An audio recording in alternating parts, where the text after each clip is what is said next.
गुढीपाडव्याच्या शुभ मुहूर्तावर सोलापूर शहरातून एक धक्कादायक अपघाताची घटना घडली आहे. सोलापूर ते विजापूर रोडवरील अंबर बिर्याणी हाऊस जवळील कॉर्नर परिसरात दुचाकी आणि मालवाहतूक ट्रकची जोरदार धडक झाली.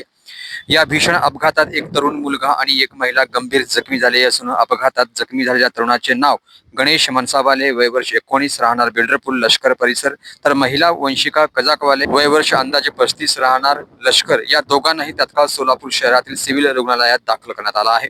विशेषतः महिला वंशिका कजाकवाले या सध्या बेशुद्ध अवस्थेत असून त्यांची प्रकृती अत्यंत चिंताजनक आहे.